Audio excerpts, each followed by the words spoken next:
If you held off on picking up a 2023 Wrangler because you weren't crazy about some of the dated technology, you're going to love what's going on inside of the 2024. It's got a reworked interior, some new packages for the exterior, some new models that are available on top of that.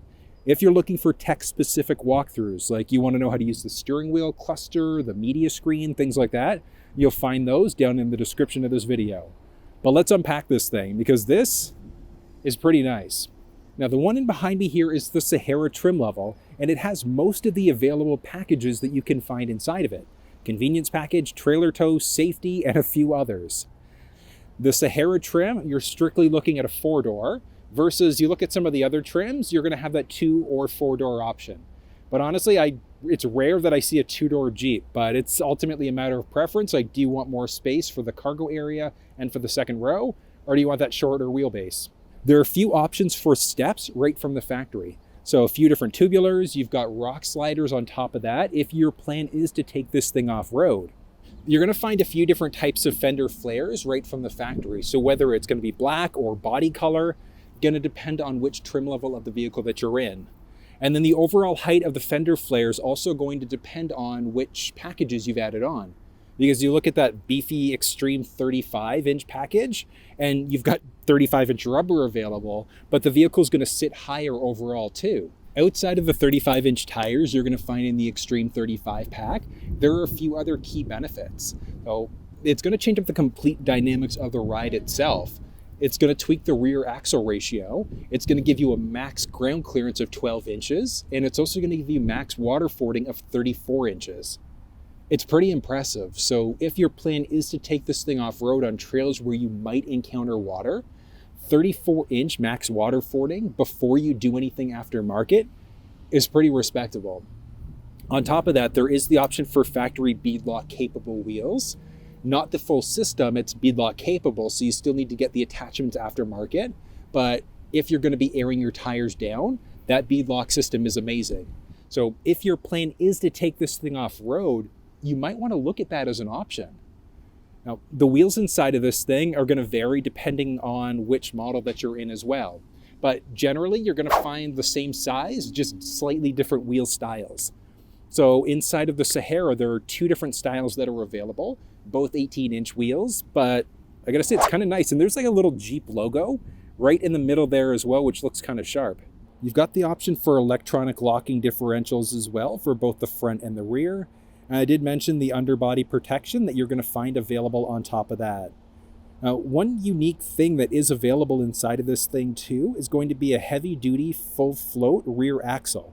And that's going to transfer the weight from the axle to a spindle for strength and performance. And that's going to be available in some trim levels of the vehicle. So when you look at the Rubicon specifically, that's going to mean a steel bumper for the rear and for the front. So your plan is to take this thing off-road, really helpful there. Steel bash plates are available on top of that.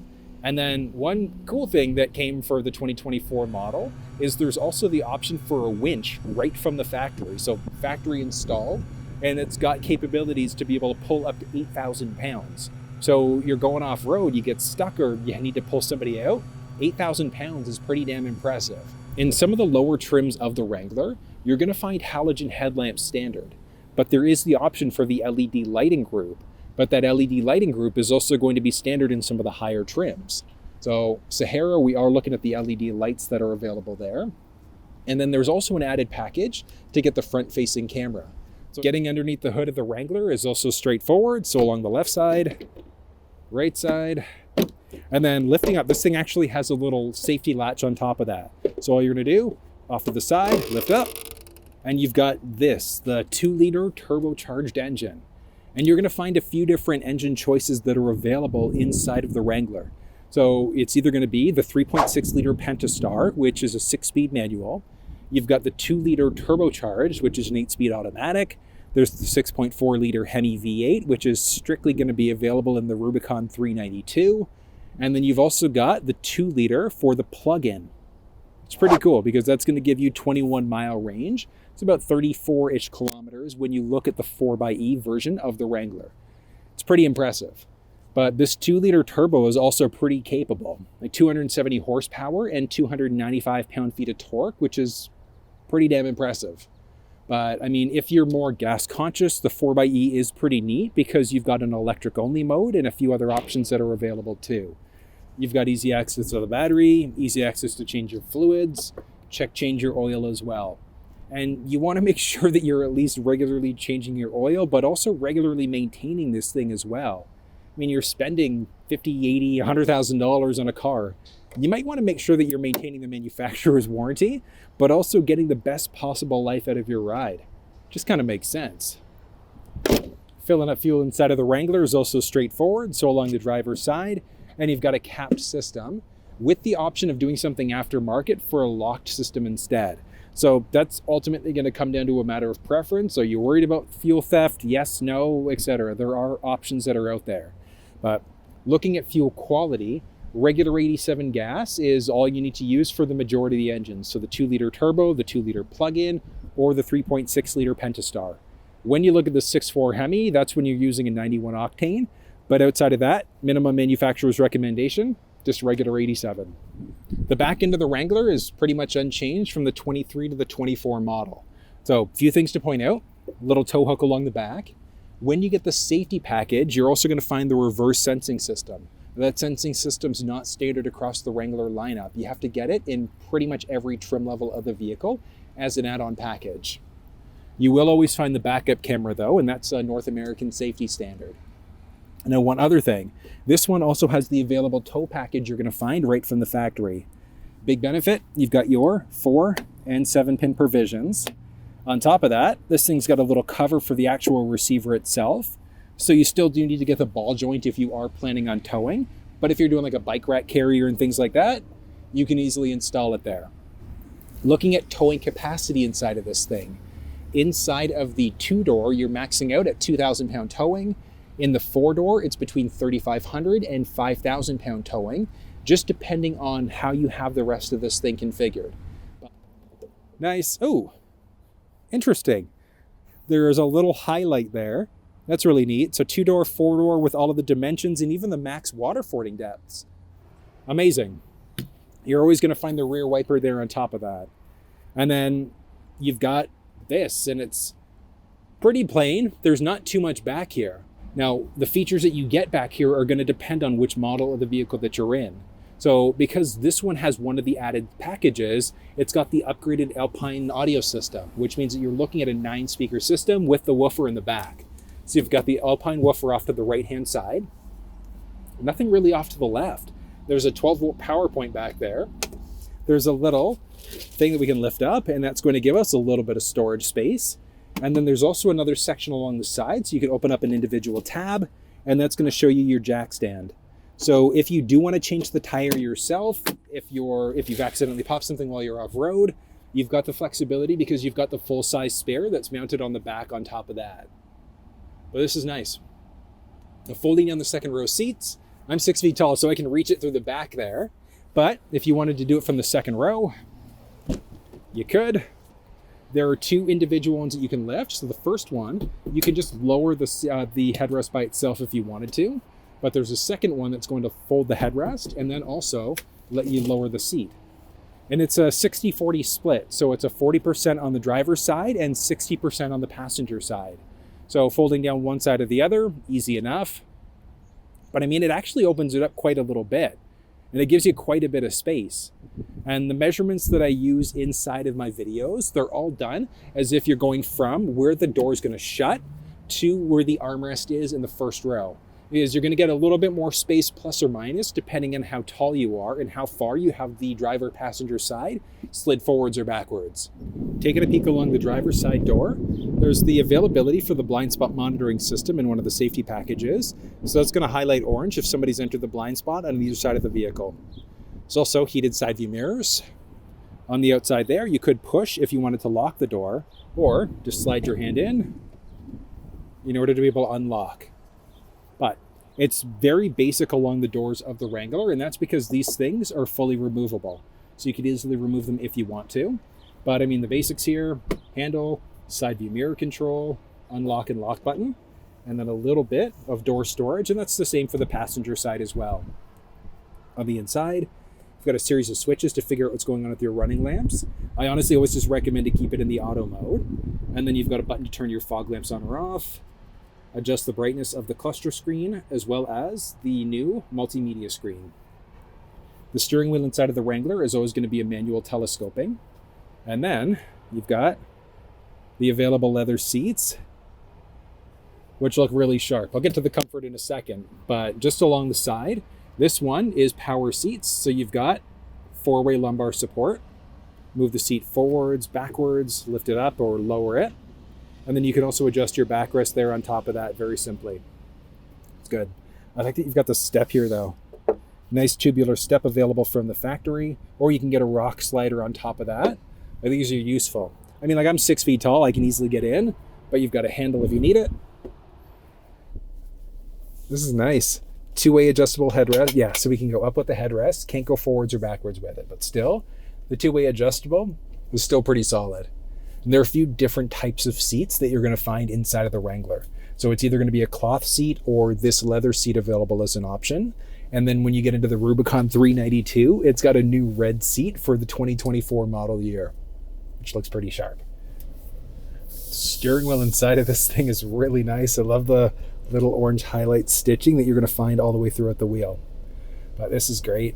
Pad along the left-hand side is going to be the directional pad in order to move you through the little cluster screen, answer or hang up on a phone call with a voice command prompt. And then this is the control for the adaptive cruise control system. Very straightforward. But if you want to walk through and how to use the buttons, the cluster screen, or navigate through the new media screen, you'll find it down in the description of this video. Nice overall. Heated steering wheel is available as an option, along with heated first row seats, just depending on which model of the vehicle that you're in. This is good. Like it. 2 different cluster screens that are available, so it's either going to be a 3.5 inch or you've got a 7 inch available there instead. This is good. I like it. Nice highlights around the vent. But I gotta say, I love the new media screen inside of this thing. There are technically 2 different options available, so it's the same 12.3 inch, but it's either one of them without factory navigation or one of them with factory navigation. But I mean, the screen itself is nice. Basic home screen there. You've got the flexibility of being able to adjust this thing out and kind of customize it a bit. You can turn on heated first row seats and adjust your vent control on top of that. So many different options that are available. Comfort settings for heated steering wheel, turn on your seats. Do you want to go into windshield face feet? Factory navigation inside of this thing is nice. It's one thing I like about Uconnect 5 is how responsive the factory nav is. It's amazing. You can easily add in phones. So it's both wireless Android Auto and Apple CarPlay inside of this model, which is great. And one amazing thing, so you've got a series of different options that are available here. Off-road pages is now standard inside of the Jeep on top of that. So you can see what's going on with your driving dynamics, your gauges. So rather than looking through some cluster screen ones, you can bring this up to see everything that's going on.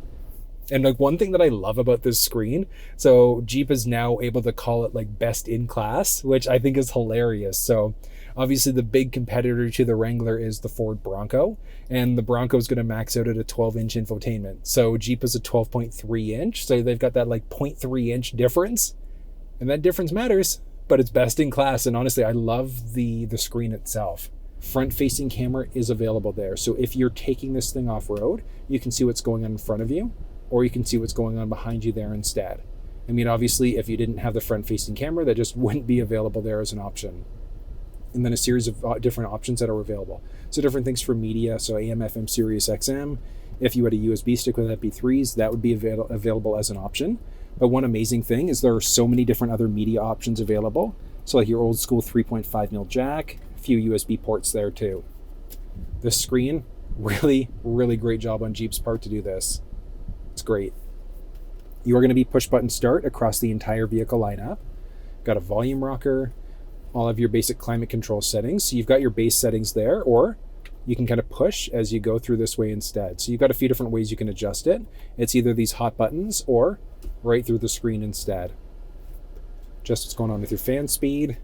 Do you want air conditioning going, heated seats? You can mute out. Auto start stop is the one that's potentially going to kill power to the engine if you're stopped for an extended period of time. Turn your traction control system on or off. The beeping that you get as you back up, if you've got the reverse sensing system that drives you nuts, you could toggle it off. And then on top of that, you've also got your descent control there as well. You can turn your screen off. So as bright, as beautiful as it is, if you find it's too distracting, toggle it off, push to bring it back to life again. Moving down to the 12-volt power point, all of your window controls. You've got the option of killing power to the windows. I mentioned the media, so a few different options. So the auxiliary versus USB-C, USB Type A. But I got to do a quick audio test, because inside of the Wrangler, you're going to find 8-speaker standard, I should say, but there's the option for a 9-speaker premium Alpine sound system instead. And that Alpine sound system, I mean, you got to listen to it. It's just like a complete night and day difference, one over the other. It is really good. So sources, let's go USB. Okay, here we go. So I'm going to have I haven't done anything. I haven't tweaked any settings. This is right from the speaker itself. About what you want to be. Step 4. Everybody just do your thing. Wake up. Today's going to be a good day. Wake up. Today's going to be a good day. You can like hear the car shaking as I go. It's amazing. And honestly, I didn't even get up to half volume on that one. That was up to 17. And I mean, the audio inside of this thing is really, really good inside of the upgraded Alpine. The 8-speaker is good, but the Alpine is just, you've got the subwoofer in the back. It's just pumping bass. It just sounds so damn good. I like it. I think they did a fantastic job, and I love that you can use USB audio inside of this thing, but like the 3.5mm jack even, I think that's a really, really cool option. And then there are a series of different aux switches that are available as well.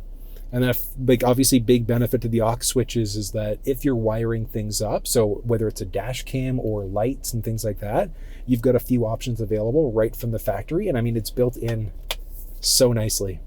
From here, you've got 2 individual shifters. So your main shifter with a nice little Jeep logo on it, that's going to be for your park, reverse, neutral, drive, or drop it over to go into manual mode. Very straightforward. And then your other one to go between 2 high, 4 high, neutral, or 4 low. You've got your parking brake on top of that. This, use it as just like a little phone holder, which is kind of useful. Off to the side, a few cup holders. And then this, your little armrest there, you've got a few different options. So you've got it lockable, but then you lift it up to your first tray. You've got a second tray that you can lift up, and that's going to show you a little bit of storage space inside of that, along with an additional USB power point. Useful. But as you shift up overhead, there's the auto-dimming rear view mirror available as an option. Your control for your sunroof, which, I mean, let's do this. We have to. One touch sky roof. Beautiful. Look at this. It keeps on going. Beautiful. So single button press literally opens it up the full way, which is amazing. Passenger airbag, assist, or SOS mode. Inside of the visor there, you can see you've got a garage door system. So if you've got a garage door opener at home, you can program it in. Little business card holder on the outside and on the inside. And then vanity mirror with lights built in. With this thing extending out, blocking most of the sun. Hold on, I'm going to set the seat up. I guess I should do that. Okay, there we go. So seat as far down and back as it's going to go. What's that? It's 5.5, 6 inches of headspace there. Pretty solid amount of space, which is great, but hold on, I got to do this. So the way that I would typically drive, there we go, like this. There's like a teeny little bit of sun that might hit my face, but I mean, obviously if you've got the top open, it's not going to matter regardless. But I think there's one thing that's missing inside of it. It's got the option for first row heated seats, but it doesn't have the option for first row ventilated seats. So that would be my only gripe with like not necessarily wanting to upgrade to the leather seat instead. Like I love the look of the leather, but leather on like 30, 35 degrees Celsius weather, it gets a little bit hot, but the AC kicks on really quickly inside of this thing. It would just be really nice to have air-cooled front seats as well.